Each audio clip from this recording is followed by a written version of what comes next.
وہ عورت ہمارے گاؤں کی سب سے زیادہ بدنام عورت تھی۔ اگر کسی گلی سے بھی گزر جاتی تو لوگ اس گلی کو دھونا شروع کر دیتے تھے۔ اگر کسی کے گھر بچہ ہوتا تو 2 لوگ گھر کے باہر کھڑے ہو جاتے کہ وہ عورت اس گھر کے باہر سے نہ گزرے، نہیں تو بچے کو بھی کچھ ہو جائے گا۔ پر عجیب بات تھی کہ اسے کوئی جان سے بھی نہ مارتا تھا، جبکہ اس سے اتنی زیادہ نفرت کی جاتی تھی جتنی اس گاؤں میں کسی ایسے جانور سے بھی نہیں کی جاتی تھی جو اگر آپ کو کاٹ جاتا تو آپ پاگل ہو جاتے۔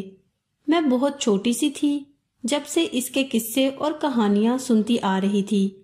وہ اسی گاؤں میں رہتی تھی، لیکن اب میری عمر 17 سال ہو گئی تھی اور یہ عورت شاید 30 یا 35 سال کی ہوگی۔ ایک دن میں نے اسے دور سے دیکھا تھا، وہ بہت زیادہ خوبصورت تھی۔ کبھی کبھی تو مجھے ایسا لگتا تھا کہ شاید سارا گاؤں اس کی خوبصورتی سے جلتا ہے، کیونکہ اس گاؤں میں اس جیسی خوبصورت اور کوئی بھی نہیں تھی۔ ایسے لوگ تو شہروں میں بھی نہیں پائے جاتے ہیں جو دن رات اپنے اوپر پیسے خرچ کر کے اپنے حسن میں اضافہ کر سکتے ہیں۔ وہ اس گاؤں کے تنگ ماحول اور اتنی ساری نفرت میں رہ کر بھی اتنی خوبصورت کیسے ہو سکتی تھی؟ اس کے چہرے پر اتنا نور کیوں تھا؟ لوگ کہتے تھے کہ یہ صحیح کردار کی مالک نہیں ہے، اور لوگوں نے اس کے ہاتھ میں مختلف بچے بھی دیکھے تھے، جبکہ یہ تو شادی شدہ ہی نہیں تھی۔ اس کا نام نہ جانے کیا تھا، لیکن لوگ اس کو مختلف ناموں سے پکارا کرتے تھے۔ کوئی اس کو کہتا تھا کہ منحوس ہے، تو کوئی کہتا تھا کلموہی ہے، اور کوئی کہتا تھا کہ جنم جلی ہے، لیکن سننے میں آیا تھا کہ شاید اس کا نام سکینہ تھا۔ انسان کی فطرت میں ہے کہ جس چیز کے بارے میں اس کو روک دیا جاتا ہے وہ اسی چیز کے بارے میں جاننے کے لیے بےتاب رہتا ہے۔ میری فطرت بھی ایسی ہی تھی، میں اس عورت کی کہانی جاننا چاہتی تھی۔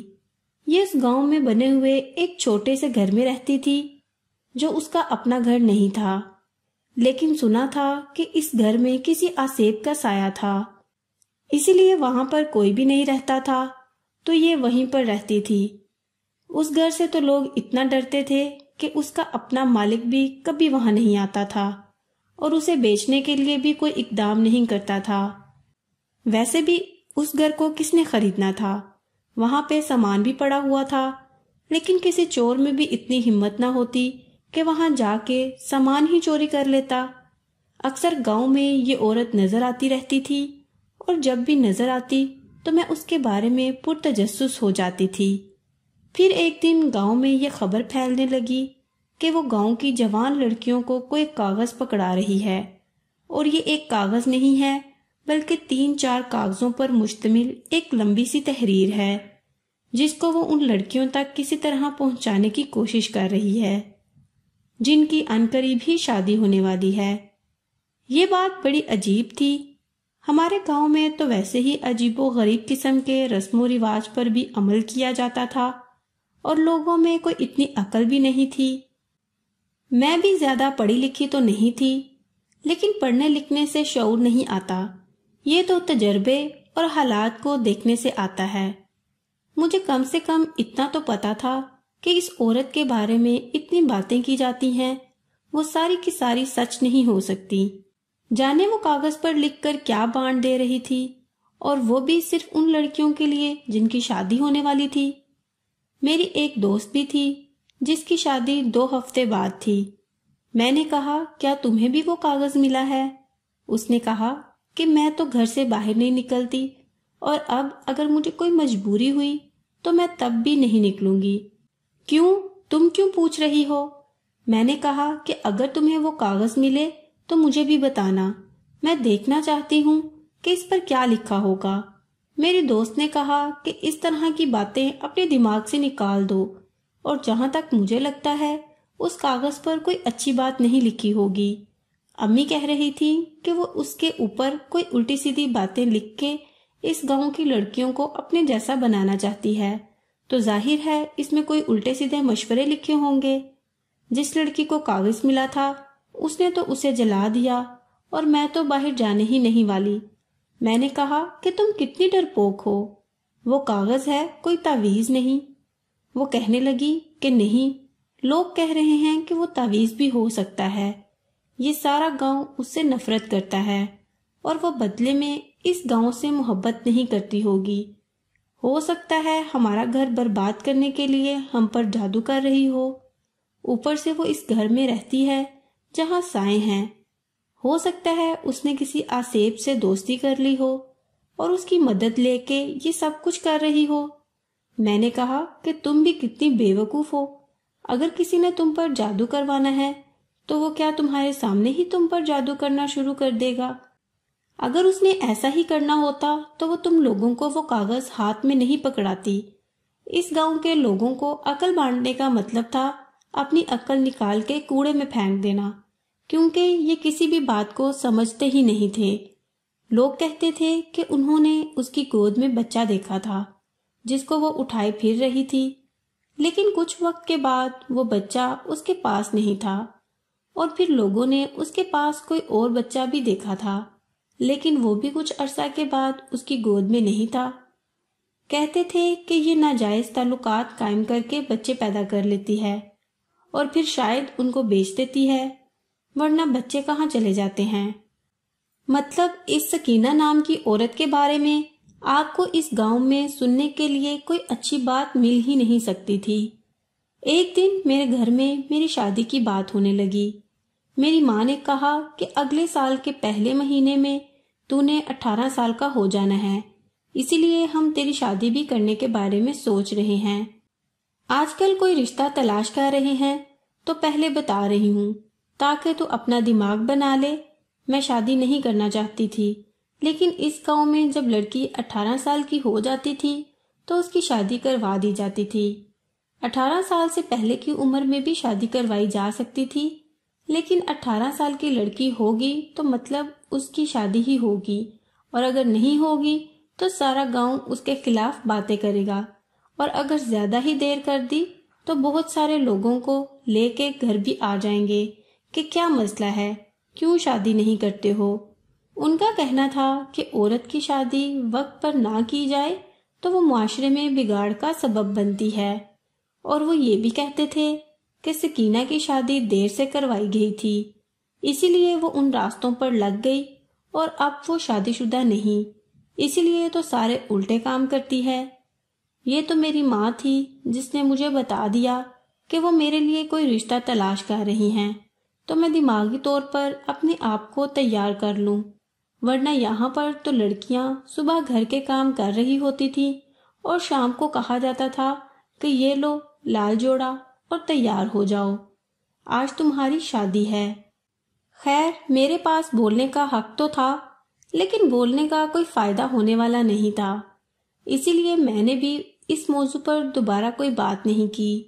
جو سب کے ساتھ ہوتا رہا تھا میرے ساتھ بھی وہی ہونا تھا، پھر میں احتجاج کر کے کیوں اپنا وقت برباد کرتی اور اپنے ماں باپ کی آنکھوں سے گر بھی جاتی۔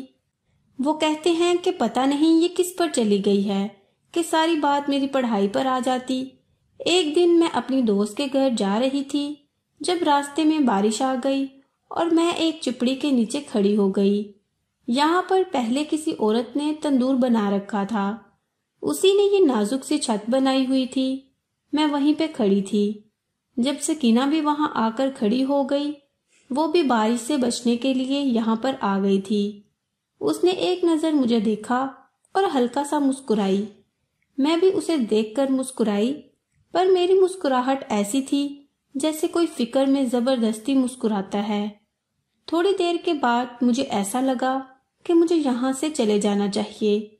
اگر کسی نے مجھے اس کے ساتھ کھڑے ہوئے دیکھ لیا تو بہت باتیں بن جائیں گی، پر اتنی تیز بارش میں میں کہاں جا سکتی تھی۔ پھر سوچا کہ بارش ہے تو کیا ہوا، زیادہ سے زیادہ بخار ہو جائے گا، لیکن اگر کسی نے دیکھ لیا تو کچھ اور ہی ہو جائے گا۔ میں وہاں سے جانے لگی کہ مٹی کی وجہ سے میرا پاؤں پھسلنے لگا۔ سکینہ نے میرا ہاتھ پکڑ لیا اور کہا بسم اللہ، ٹھیک تو ہو تم؟ اللہ نے بچا لیا۔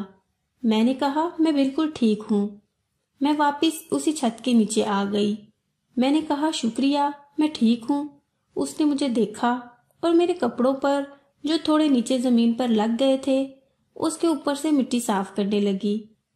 اس نے کہا کہ بیٹا اللہ خیر کرے، کچھ دیر یہیں پر کھڑی رہو، کچھ نہیں ہوتا، بارش رک جائے گی تو چلی جانا۔ میں نے کہا کہ شکریہ آپ کا، آپ نے میری مدد کی۔ اس نے کہا کہ تم پہلی لڑکی ہو جو میرا شکریہ ادا کر رہی ہو، میرے بارے میں جانتی تو ہوگی۔ میں نے کہا کہ جی، آپ کے بارے میں اچھی طرح جانتی ہوں، آپ کے بارے میں کون نہیں جانتا۔ اس نے کہا کہ ہاں، مشہور ہونا ہر کسی کا خواب ہوتا ہے، ہر کوئی دل ہی دل میں یہی چاہتا ہے کہ وہ مشہور ہو جائے۔ کچھ لوگ کسی اچھے حوالے سے مشہور ہونا چاہتے ہیں اور کچھ لوگ کسی برے حوالے سے، لیکن سب ہی مشہور ہونا چاہتے ہیں۔ اور دیکھو میں کتنی زیادہ مشہور ہوں، لیکن صرف برے حوالے سے ہی۔ وہ کہتے ہیں نا کہ ذکر تو ہوتا ہے لیکن ذکر خیر نہیں ہوتا۔ اپنی بات کر کے وہ خود ہی ہنسنے لگی۔ اس کے چہرے پر ایک عجیب طرح کا نور تھا، اس کی مسکراہٹ بہت زیادہ خوبصورت تھی۔ اس نے میری مدد کی۔ وہ بولتے ہوئے بار بار اللہ کا نام لیتی تھی۔ کہتے ہیں کہ اگر انسان کوئی بہت ہی زیادہ برا کام کرتا ہے اور برائی کی دلدل میں گر جاتا ہے تو اس کو یہ توفیق ہی نہیں ملتی کہ اس کی زبان پر اللہ کا نام آ جائے۔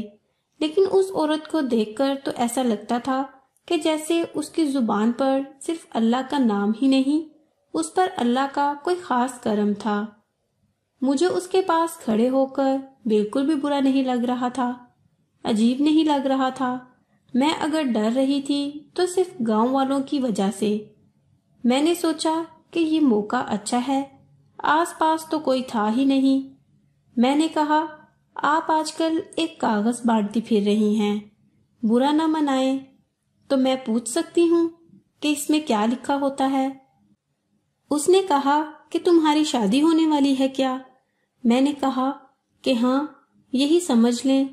مجھے امی نے 1 ہفتے پہلے بتایا تھا کہ وہ میرے لیے کوئی رشتہ تلاش کر رہی ہیں۔ اس نے کہا کہ پھر تمہیں بھی وہ کاغذ ضرور دوں گی، لیکن ابھی میرے پاس نہیں ہے، بعد میں دے دوں گی۔ اس نے کہا کہ تمہیں عجیب نہیں لگتا اپنی زبان سے مجھ سے کوئی چیز مانگتے ہوئے، جبکہ لوگ تو مجھے دیکھتے ہی میرے سائے سے بھی دور بھاگ جاتے ہیں۔ میں نے کہا کہ اب میں آپ کو کیسے سمجھاؤں، بس میں آپ کو دیکھتی ہوں تو میرے دل میں ہزاروں سوال اٹھنے لگتے ہیں۔ آپ کے ماں باپ کہاں ہیں؟ آپ کی شادی ہوئی تھی، آپ کا شوہر کہاں ہے؟ اور گاؤں والوں نے آپ کی گود میں بچے بھی دیکھے تھے، وہ بچے کس کے تھے؟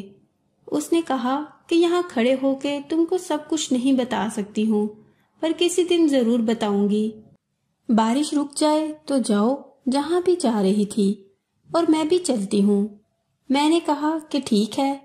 میں اسے یہ کہنا چاہتی تھی کہ آپ سے مل کر اور آپ سے بات کر کے اچھا لگا، لیکن پھر سوچا کہ سارا گاؤں جس طرح سے اسے دھتکارا کرتا ہے، میرا یہ جملہ بولنا اسے مذاق لگے گا، اسے لگے گا کہ میں جھوٹ بول رہی ہوں، اور یا پھر ڈر کے مارے بول رہی ہوں، یا پھر جھوٹ ہی بول رہی ہوں۔ اس لیے میں نے کچھ نہیں کہا۔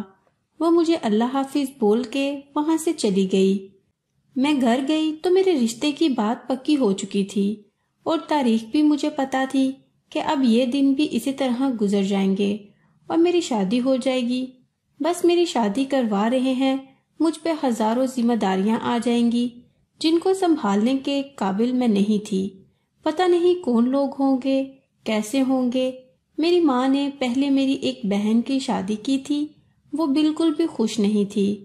وہ تو اس گاؤں میں 3 سال تک آتی بھی نہیں تھی، اور جب بھی آتی تھی اس کی گود میں نیا بچہ ہوتا تو بچوں نے اس کی زندگی برباد کر دی تھی۔ اپنے لیے کچھ بھی نہیں کرتی تھی، اس کا سارا حسن خراب ہو گیا تھا، بچوں کے پیچھے ہی پڑی رہتی تھی۔ وہ پہلے والی بہن لگتی ہی نہیں تھی۔ میں اسے سمجھاتی تھی کہ اپنا خیال رکھو گی تو ان کا خیال رکھنے کے قابل ہوگی، لیکن اس کے پاس اپنا خیال رکھنے کا بھی وقت نہیں ہوتا تھا۔ اس گاؤں کی عورتوں سے زیادہ اس گاؤں کے مرد جاہل تھے، اسی لیے یہ مجھے پتا تھا کہ میری زندگی برباد ہو جائے گی۔ شادی کا مطلب یہی ہے کہ میری زندگی میں جو تھوڑی بہت خوشی تھی، جو میں اپنی مرضی سے کسی دوست کے گھر چلی جاتی تھی، اب وہ بھی نہیں جاؤں گی۔ کچھ دن اسی طرح گزر گئے۔ جب مجھے بھی وہ خط مل گیا، پہلے تو مجھے لگا کہ شاید مجھے نہیں ملے گا، کیونکہ مجھے یہ سمجھ نہیں آ رہی تھی کہ مجھ تک کیسے پہنچے گا۔ لیکن میں حیران رہ گئی جب وہ کاغذ میرے کمرے میں ہی موجود تھا۔ میرے کمرے کے باہر کھڑکی تھی جو گلی میں کھلتی تھی۔ شاید وہیں سے کسی نے اندر پھینک دیا تھا، کیونکہ وہ اسی کھڑکی کے آگے پڑا ہوا تھا۔ میں خوش بھی بہت ہو رہی تھی، کیونکہ میرے تجسس کو تکمیل ملنے والی تھی، اور گھبرا بھی رہی تھی کہ کہیں کوئی دیکھ نہ لے، کیونکہ ابھی تک جتنی بھی لڑکیوں کو یہ خط ملا تھا انہوں نے پڑھا ہی نہیں تھا، کسی نے اٹھایا ہی نہیں، تو کسی کے ماں باپ نے دیکھ کر پھاڑ دیا اور کسی نے اس کو جلتے چولہے میں ڈال دیا۔ میں نے دروازہ بند کر لیا اور اس خط کو لے کر اپنے بستر میں بیٹھ گئی۔ ویسے یہ صبح کا وقت تھا اور میری ماں بھی اس وقت اٹھتی نہیں تھی۔ بابا تو صبح صبح ہی کام پر چلے جاتے تھے۔ اگر امی اندر آ بھی جاتی تو میں کہہ دیتی کہ میں کپڑے بدل رہی تھی، پر پھر بھی مجھے بہت ڈر لگ رہا تھا۔ میں نے دیکھا یہ 3-4 کاغذ جس کے اوپر ایک تحریر لکھی ہوئی تھی، اور یہ لکھائی اسی عورت کی لگ رہی تھی، کیونکہ اس نے اپنے ہاتھ سے لکھا تھا۔ اس کا مطلب کہ وہ پڑھی لکھی تھی۔ میں بیٹھ کے وہ تحریر پڑھنے لگی، اور جیسے جیسے میں پڑھ رہی تھی میں حیران ہو رہی تھی۔ اس میں اس قسم کی باتیں لکھی ہوئی تھیں جو واقعی ایک جوان لڑکی کو نہیں پڑھنی چاہیے تھیں، لیکن وہ ایک جوان لڑکی کے لیے جاننا بہت زیادہ ضروری بھی تھی۔ اب مجھے سمجھ آیا کہ کسی نے کیوں اپنی بیٹیوں کو یہ سب کچھ پڑھنے نہیں دیا، کیونکہ وہ یہی سمجھتے ہیں کہ یہ عورت ہماری بیٹیوں کو خراب کرنا چاہتی ہے۔ جیسے جیسے میں پڑھتی جا رہی تھی میں مزید حیران ہوتی جا رہی تھی۔ میں نے یہ تحریر پڑھ لی اور اس کو سنبھال کے ایک طرف رکھ دیا۔ پورا دن میں اس کے بارے میں سوچتی رہی۔ مجھے گھر سے باہر جانے کا موقع نہیں مل رہا تھا، لیکن مجھے جانا ضروری تھا۔ اس کے بعد میں نے موقع دیکھ لیا اور میں گھر سے باہر چلی گئی۔ میں نے اپنی ماں کو کہا کہ دوست کے گھر جا رہی ہوں، اور دوست کو جا کر کہا کہ اگر امی ادھر آئے تو کہنا کہ وہ بازار چلی گئی، یا کہہ دینا کہ کسی اور دوست کے گھر چلی گئی ہے، تھوڑی دیر میں آ جائے گی۔ اس نے کہا کہ تم یہاں کیا کر رہی ہو؟ میں نے کہا کہ بعد میں بتاؤں گی، میں اس کے گھر کی طرف جا رہی تھی جہاں وہ عورت رہتی تھی۔ مجھے بھی اس گھر سے ڈر لگتا تھا اور میرا اندر جانے کا بالکل بھی ارادہ نہیں تھا، لیکن جب میں وہاں پہنچ گئی تو میں نے دستک بھی نہیں دی۔ میں نے دروازے کے اوپر دور سے پتھر مارا تھا۔ میں اس گھر کے پاس بھی نہیں جانا چاہتی تھی۔ اس نے دروازہ کھولا اور آس پاس دیکھا، وہ اندر ہی رہی تھی۔ دروازہ بند کر کے جانے لگی جب اس کی نظر مجھ پر پڑ گئی۔ میں درخت کے پیچھے کھڑی تھی۔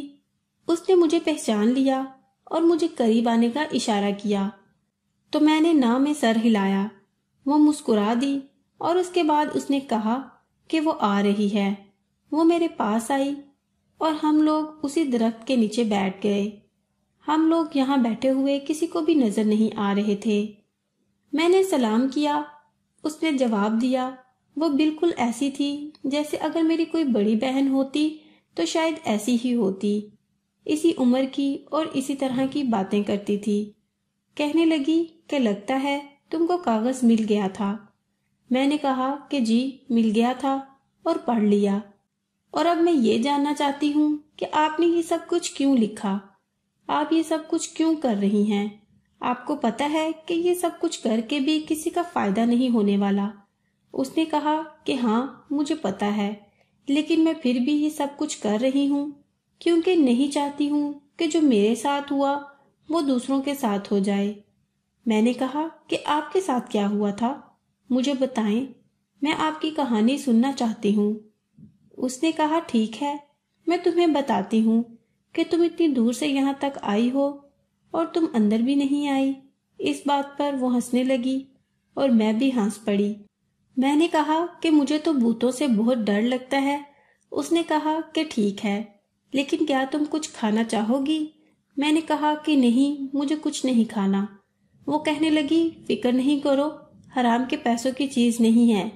میں نے کہا کہ نہیں، مجھے واقعی میں کچھ نہیں کھانا، آپ مجھے جلدی جلدی اپنی کہانی سنا دیں کیونکہ مجھے یہاں سے واپس بھی جانا ہے۔ اس نے کہا کہ میں بھی اسی گاؤں میں رہتی تھی اور جو بھی ابھی اس گاؤں کے حالات ہیں آج سے 15 سال پہلے اس سے بھی زیادہ برے تھے۔ مجھے بھی ایک دن یہ بتا دیا گیا تھا کہ تمہاری شادی ہے۔ مجھے لڑکے کی تصویر نہیں دکھائی گئی، نہ اس کے بارے میں بتایا گیا، مجھے تو اس کا نام بھی نہیں پتا تھا۔ میں پڑھی لکھی تھی اس لیے جانتی تھی کہ یہ سب میرا حق ہے، لیکن مجھے میرا حق نہیں دیا۔ میں پھر بھی خاموش ہو گئی اور سوچا کہ شاید میری قسمت اچھی ہوگی۔ میری شادی کی بات ہونے سے لے کر شادی ہونے تک میرے ساتھ ہر ناانصافی ہوئی جو ایک عورت کے ساتھ کی جا سکتی تھی، اور عجیب بات یہ تھی کہ ہمارے رب نے ہمیں انصاف تو دے دیا، لیکن ہمارے معاشرے کے مرد اور ان کے ساتھ ملی ہوئی وہ عورتیں بھی جو دوسری عورتوں کو ان کے حقوق نہیں دیتی، انہوں نے ہمارے حق بھی ضبط کر لیے۔ یہاں تک تو بات بالکل ٹھیک تھی کیونکہ یہ سب کے ساتھ ہوتا تھا، اور ہم تو یہ سمجھتے ہیں کہ جو سب کے ساتھ ہوتا ہے وہ ٹھیک ہوتا ہے، اور اگر سب کے ساتھ ہوتا ہے تو ہمارے ساتھ ہو جائے گا تو کیا ہو جائے گا، اور اگر سب کے ساتھ ہوتا ہے تو ہمارے ساتھ ہو جائے گا تو کیا ہو جائے گا۔ پر پھر بھی ایسی ناانصافی ہونے لگی تو بالکل ہی برداشت سے باہر تھی۔ میرے شوہر نے میرے ساتھ نہایت غلط رویہ رکھنا شروع کر دیا۔ اس نے مجھے اپنے گھر والوں کے آگے پھینک دیا کہ وہ میرے ساتھ جو مرضی کرے، عورتوں کے آگے کہ وہ مجھ سے کام کروائیں، میں بیمار ہوں چاہے میں کسی تکلیف میں ہوں، مجھے ان کی ہر بات ماننی ہے، گھر کے کاموں سے لے کر ان کے ذاتی کام بھی میں نے ہی کرنے ہیں۔ اور پھر مجھے گھر کے مردوں کے آگے بھی پھینک دیا گیا۔ اس نے ایک یہ بات کی تو میں اس کی بات کا مطلب سمجھ رہی تھی اور میں حیران رہ گئی۔ میں نے کہا کہ کیا مطلب، آپ کے ساتھ یہ سب بھی ہوتا رہا؟ اس نے کہا کہ ہاں، میرے ساتھ یہ سب بھی ہوتا رہا، اور جب میں تھک گئی اور میں نے احتجاج کرنا شروع کر دیا تو مجھے کہا گیا کہ میرا تو کوئی حق نہیں ہے، نہ تو میرا کوئی ساتھ دے گا، نہ تو اس ملک کا معاشرہ، نہ اس ملک کا قانون، اور نہ ہی اس ملک کی شریعت۔ میں جب تک واپس آئی میرے ماموں باپ اس دنیا میں نہیں تھے، میں اکیلی رہنے لگی تو لوگوں نے میرے خلاف بدنامی لگانی شروع کر دی۔ ایک دن ایک شخص میرے گھر میں میری عزت پر حملہ کرنے کے لیے آیا تھا۔ میں اس سے بچ گئی، لیکن ایسا لگا کہ سارے گاؤں نے میری عزت پر حملہ کر دیا، کیونکہ سب کا کہنا تھا کہ وہ میری عزت خراب کرنے نہیں آیا تھا بلکہ میں نے اسے خود بلایا تھا۔ میں بدنام ہوتی گئی اور بات بہت آگے نکل گئی۔ میں یہاں سے بھاگ جانا چاہتی تھی اور جا بھی سکتی تھی۔ میں نے سوچا کہ جو میرے ساتھ ہوا ہے وہ باقیوں کے ساتھ نہیں ہونا چاہیے، کسی اور سکینہ کی زندگی برباد نہیں ہونی چاہیے، اسی لیے میں نے یہ کام شروع کر دیا۔ اس کاغذ میں جو لکھا ہے تم نے پڑھ لیا ہوگا نا؟ میں نے کہا کہ ہاں میں نے پڑھ لیا ہے۔ میں نے کہا کہ آپ کے ساتھ سب نے بچے بھی دیکھے ہیں، وہ نومولود بچے تھے، وہ بچے آپ نے کہاں سے لیے تھے؟ اس عورت نے کہا کہ یہ بات اگر گاؤں والوں میں پھیل گئی نا تو یہاں کی بہت سی عورتیں میرے سے بھی زیادہ بدنام ہو جائیں گی۔ وہ بچے 2 الگ الگ عورتوں کے تھے جنہوں نے بغیر نکاح کے بغیر شادی کے ان کو پیدا کیا تھا اور میرے حوالے کر دیا تھا کہ میں ان کو ٹھکانے لگا دوں۔ وہ کہتی تھی تم تو پہلے ہی بدنام ہو، لیکن ہمیں بدنام ہونے سے بچا لو۔ میں نے کہا کہ پھر آپ نے ان بچوں کا کیا کیا؟ اس نے کہا میں ان کو شہر لے گئی تھی اور ایسے لوگوں کو دے دیا تھا جن کے ہاں اولاد نہیں ہوتی۔ میں نے بچوں کی قیمت نہیں لی تھی، لیکن انہی لوگوں نے میرا ماہانہ کچھ خرچہ لگایا ہوا ہے جو مجھے مل جاتا ہے اور میرا گزر بسر ہو جاتا ہے۔ میں اس گاؤں کی لڑکیوں کو تعلیم دینا چاہتی ہوں، پہلے بھی یہی کرنا چاہتی تھی، لیکن اتنی بدنام ہو گئی کہ میرے پاس کوئی اپنی بیٹیاں تعلیم کے لیے تو نہیں بھیجے گا۔ اسی لیے جس لڑکی کی شادی ہونے والی ہوتی ہے اس کے سارے معاشرتی قانونی اور شرعی حقوق ایک کاغذ پر لکھ کر اس تک پہنچا دیتی ہوں کہ شاید اس کا دماغ تھوڑا کھل جائے تو اسے ان باتوں کے بارے میں پتہ چل جائے۔ کبھی ان میں سے کوئی ایک بات اس کے کام آ جائے تو اس کی زندگی برباد ہونے سے بچ جائے۔ کسی عورت کو یہ کہنا نا کہ تمہارا حق مہر شرعی رکھا جائے، جو کہ 32 روپے 8 آنے بنتا ہے، اور وہ اس بات پر خاموش ہو جاتی ہے، یعنی اس کا شوہر اسے کبھی 32 روپے دے کر فارغ کر سکتا ہے، لیکن وہ یہ نہیں سوچتے کہ اس زمانے کے 32 روپے آج کل کے لاکھوں روپے بنتے ہیں۔ عورت کو یہ سمجھانا کہ تمہاری ہی ڈیوٹی ہے کہ تم اپنے شوہر کے خاندان کے سب لوگوں کا خیال رکھو، وہ تم سے اپنی جائز اور ناجائز خواہشات پوری کرواتے رہے، جبکہ ایسا بالکل بھی نہیں ہے، اور اسلام میں صرف پسند کی شادی کا کنسیپٹ ہے۔ عورت کو اس کا کوئی حقوق نہ سمجھانا اس کے اوپر سب سے بڑا ظلم ہے، اسی لیے یہ سب کچھ کرنے کی کوشش کر رہی ہوں، لیکن میرا مقام بہت ہی غلط ہو گیا ہے۔ اگر یہی سب میں کہیں اور جا کر کروں تو شاید میری اس بات کو سمجھا جائے، لیکن مرہم تو وہاں لگایا جاتا ہے جہاں پر زخم ہوتا ہے۔ اگر آپ سے مرہم نہیں لگایا جا رہا ہے تو اس کا مطلب یہ نہیں کہ ایسی جگہ مرہم لگا دیں جہاں پر زخم نہیں ہے۔ یہ گاؤں جہالت میں ڈوبا ہوا ہے میری بچی، اسی لیے میں اس کے لیے کچھ کرنا چاہتی ہوں۔ میں واقعی اس کی باتیں سن کر حیران رہ گئی تھی، اور اس خط کو پڑھنے کے بعد مجھے تو ایسی کوئی بھی بات نہیں ملی جس کے بارے میں پہلے سے جانتی ہوں۔ اس کا مطلب کہ میرے ساتھ بھی وہی سب ہونے والا تھا۔ اگر میں وہ خط نہیں پڑھتی تو شاید میں بھی اسی طرح کسی جھوٹی رسم اور کسی جھوٹے اصول کی بھیٹ چڑھ جاتی۔ میں نے اس کا شکریہ ادا کیا اور ان سے کہا کہ میں کوشش کروں گی، جہاں تک مجھ سے ہو سکے میں بھی ان ساری باتوں کو پھیلانے میں آپ کا ساتھ دوں گی، لیکن آپ سب کچھ ثابت کر سکتی تھی، پھر آپ نے کیوں نہ کیا؟ اس کا کہنا تھا کہ میں ثابت نہیں کر سکتی تھی۔ شاید کچھ لوگ میری بات مان بھی جاتے، لیکن اکیلی عورت کو سب لوگ غلط ہی سمجھتے ہیں۔ میری شادی ہو گئی اور میں بہت زیادہ پریشان تھی، لیکن جس سے میری شادی ہوئی وہ میرے سے زیادہ پڑھا لکھا تھا اور شہر میں کام کرتا تھا۔ شاید یہی وجہ تھی کہ اس کے اندر احساس اور شعور تھا۔ میں نے اس کو یہ سب کچھ بتایا تو اس نے کہا کہ بالکل ان ساری باتوں میں سے کوئی بھی بات غلط نہیں ہے، ہمیں تو یہ سب کچھ پڑھایا گیا ہے اور ہمیں پتہ بھی ہے، اس بارے میں فکر نہیں کرو، تمہارے ساتھ کبھی کوئی ناانصافی نہیں ہوگی۔ میری شادی ہو گئی ہے، میں اپنے شوہر کے ساتھ ہنسی خوشی رہنے لگی، اسے کسی کے ساتھ ناانصافی کرنے کی کوئی عادت نہیں تھی۔ اس نے مجھے میرے سارے حقوق دیے، مجھے بہت اچھے ماحول میں رکھا، اس کے ماں باپ بھی اچھے تھے، انہوں نے ہمارا پورشن بھی الگ کر دیا۔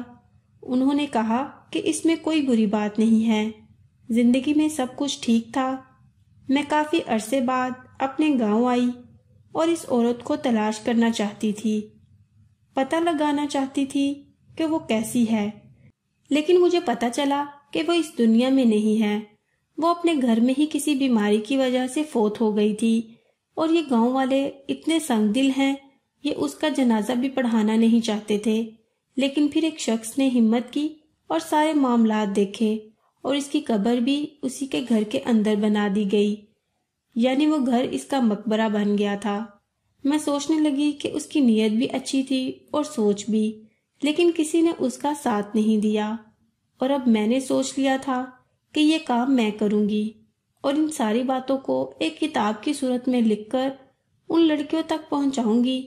میرے لیے سب کچھ مشکل تھا، لیکن جیسے اس نے کہیں نہ کہیں سے شروعات کی تھی، اسی طرح اس سلسلے کو کہیں نہ کہیں سے جاری رکھنا بھی ضروری تھا، اور میں نے سوچ لیا تھا کہ میں ایسا کروں گی، اور اب میں ایسا ہی کر رہی ہوں، اور میرا شوہر میری مدد بھی کرتا ہے، کیونکہ میں شادی شدہ ہوں، میرے پیچھے ایک مرد کھڑا ہے، اس لیے لوگ میرے بارے میں بری بات نہیں کرتے ہیں۔ جس نے پڑھنا ہوتا ہے وہ پڑھ لیتا ہے، اور جس نے نہیں پڑھنا ہوتا وہ اس کتاب کی طرف دیکھتا بھی نہیں ہے۔ راستہ مشکل ہے، لیکن چلنا بند نہیں کروں گی، کسی دن تو ان لوگوں کو عقل آئے گی۔